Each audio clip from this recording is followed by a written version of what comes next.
la propuesta. Es decir, decir, mire, presidente, nos tardamos en esto que usted nos propuso, pero vamos a es el momento, ¿verdad?, de retomarlo y de hacerlo. ¿Está conforme el sector laboral con los resultados del sistema de seguridad social? Yo te digo que ahí hay luces y sombras. Luces. Sí, luces, por ejemplo, es que abarcativo del conjunto. Tenemos un sistema que es de conjunto, un sistema que tiene tres regímenes, un sistema en el que ya hay pensión, hay salud, hay riesgos laborales, ¿verdad? Teóricamente cubiertos.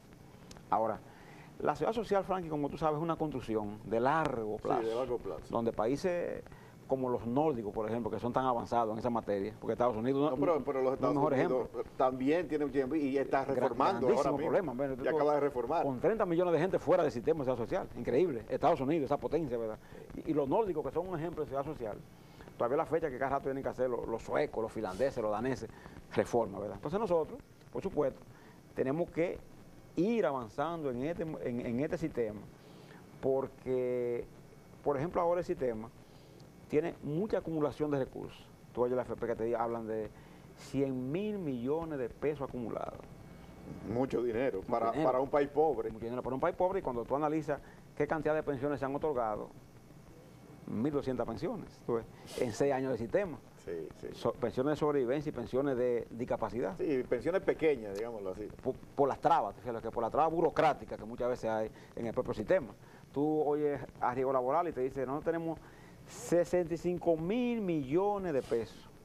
Pero cuando tú oyes cuántas campañas se desarrollan en este país por los medios de ustedes aquí, de televisión, de radio, difundiendo los derechos existentes en riesgos laborales, los derechos que la gente tiene, cómo reclamarlo, cómo procurarlo. Tú difícilmente oigas una campaña de ese tipo. Yo no recuerdo ninguna. No recuerdo haberlo oído. No recuerdo. Y cuando tú analizas, por ejemplo, el tema salud, que es lo que más la gente le motiva, demanda, bueno, tú oyes que hay unos 7.000 millones de pesos, ¿verdad?, acumulados, que están ahí en el sistema, pero tú notas que cada vez, que en muchas ocasiones, la denegación de servicios sigue. Tú ves, o sea, la denegación de ciertos servicios sigue. Los límites, por ejemplo, por procedimientos que hay que hacer a una persona, siguen todavía. Entonces tú dices, bueno, tú tienes un sistema, pero no quiere decir que tenga todavía seguridad social.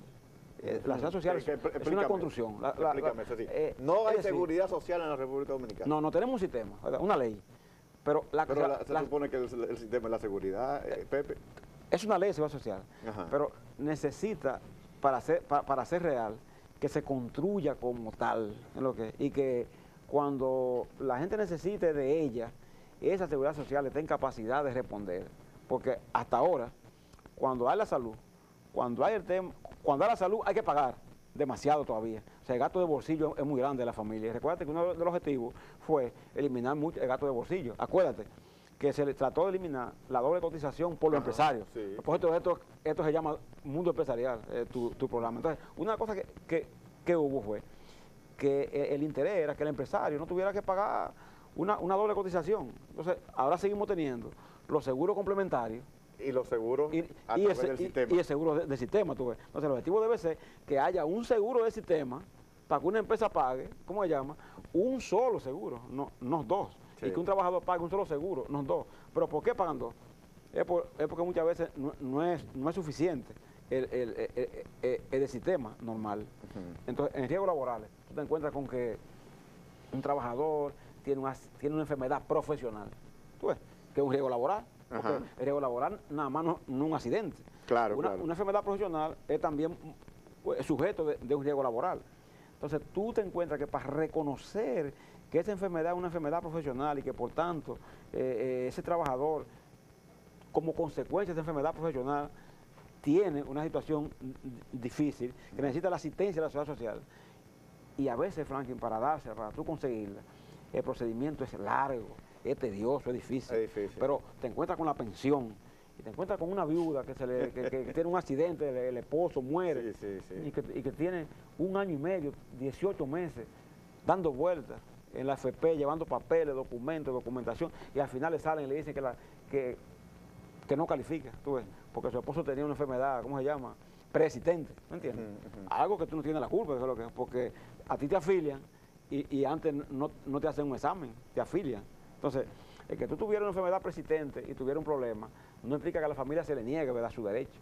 Entonces, todavía ocurren fenómenos de ese tipo que hacen que nosotros, digamos entonces, la seguridad social existe como ley, pero para que sea efectiva y real, es un proceso de construcción a que le falta mucho todavía terreno por caminar. Pepe, el tema del aumento salarial y las demandas salariales. Vemos cada cierto tiempo que, por ejemplo, el sector salud, el sector privado, estamos hablando del Colegio Dominicano Médico y también las enfermeras, ahí tenemos años con esa discusión y al final se ha llegado a un acuerdo de aumento salarial, pero lo que trato de reflexionar y que a veces me causa cierta ansiedad es el hecho de que anualmente estamos discutiendo aumentos salariales.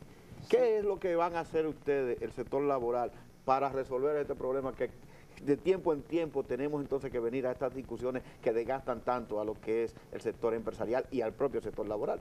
Sabes que por un lado tenemos el sector público de los trabajadores, que básicamente los médicos, enfermeras, trabajadores de la salud, en términos de conjunto, tuvieron una larga lucha.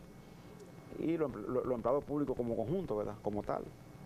Una de las cosas que pasa es que por lo general nuestro gobierno no presupuestan el tema de los aumentos salariales. O sea, tú ves el presupuesto de ley de gasto público que se somete al Congreso y en ese presupuesto, Franklin, no se consigna un aumento salarial, por ejemplo, para el sector público, ni para los pensionados del sector público. Pero se hacen aumentos del presupuesto en función de que va a aumentar la inflación.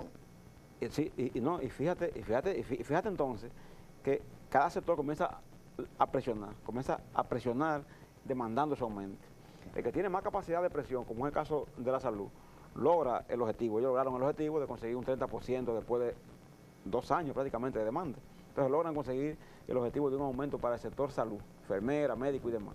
Ahora, ahí están viendo los profesores con su demanda, después vienen los agrónomos con la de ellos, después viene, tú te fijas como la demanda se sectoriza, porque no hay una claridad en el sentido de que está definido, por ejemplo, que los empleados públicos en el año 2011 van a recibir un 30% de aumento. Y lo van a recibir en enero. Y que está presupuestado, tú ves. Y que está presupuestado. En enero, que los pensionados que ganan 5,000 pesos, en enero van a recibir, por ejemplo, un reajuste en esa pensión de 30%, tú ves, para hacerlo. Entonces, a no planificarse ni ponerse en el presupuesto, se da entonces esta lucha continua. Y en el sector privado, igual.